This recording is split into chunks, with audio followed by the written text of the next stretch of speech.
Time now for a Sioux Falls real estate update with Brent Baker with Clients First Group and Keller Williams in Sioux Falls. Hello, sir. How are you?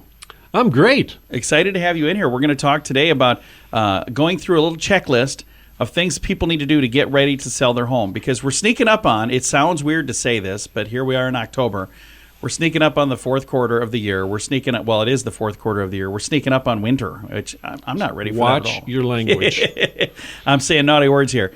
We're going to have that four-letter word one of these days, S-N-O-W. I'm not going to say it out loud, but it'll be here before you know it. And that is a time when people typically want to try to get their home sold before then, because it just makes it easier, doesn't it? Well, it really does. And you can see what you're buying if you stand in a buyer's shoes.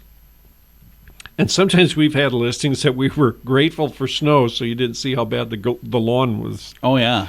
However, you know, getting your home ready for market is a really big deal. And, you know, the days of when I stick a sign in the yard and everybody will compete for it, those are gone. Yeah. We still have some multiple offer situations, but those are rare now in comparison.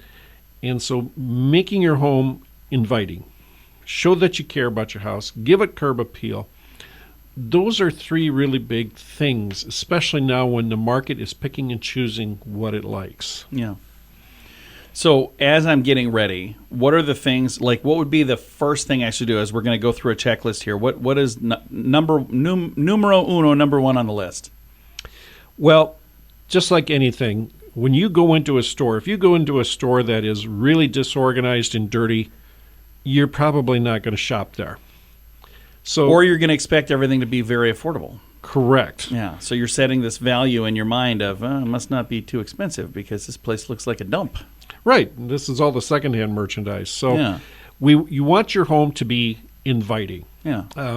That first impression. So when you meet somebody on the street, you have formulated an impression in no time about what you think about that person. Same is true for your house. Your house has a personality, so make it inviting. So, you know, you want to open up your blinds and let the natural light in. Make that house bright.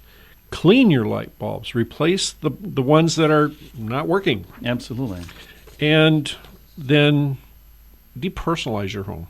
Yeah. I get that these are your kids, your grandkids, and special events.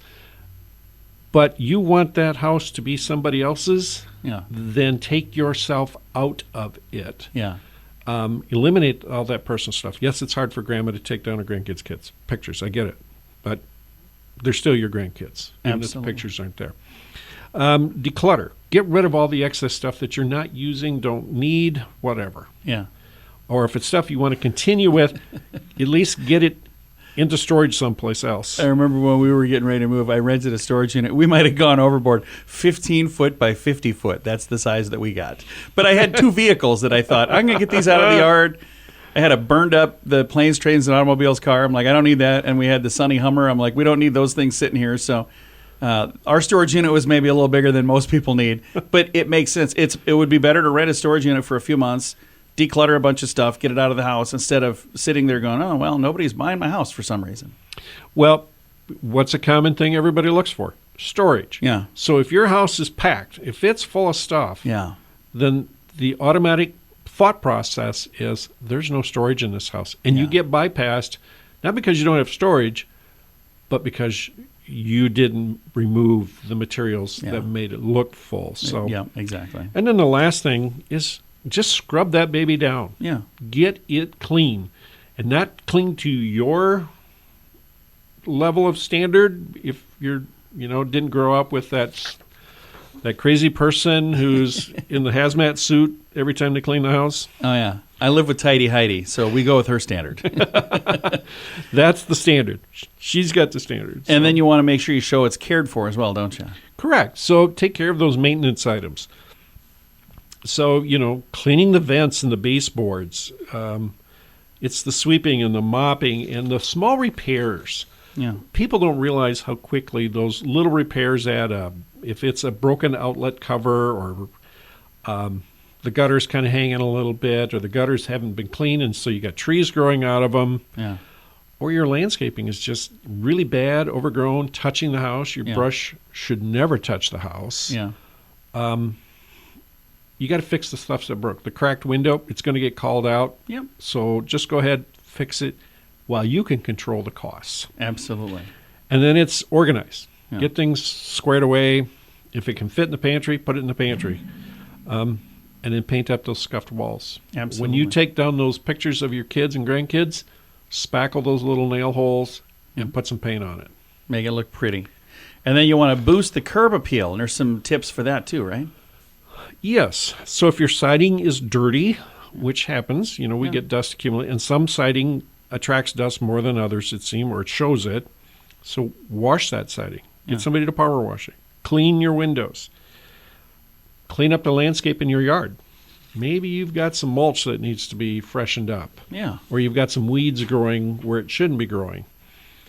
And then, after you've tidied up your landscape, every place where the people are going to walk, the walkway up to your front step, all those areas should be neat and clean. Very nice. And if somebody listening is going, hey, I didn't get that entire checklist, I'll bet if they reach out to you and say, hey, Brent, I want to get my home sold, you'd probably help them with that checklist, wouldn't you?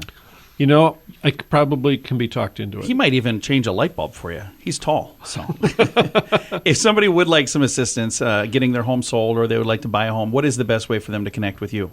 605-310-0297 or Brent Baker at kw.com.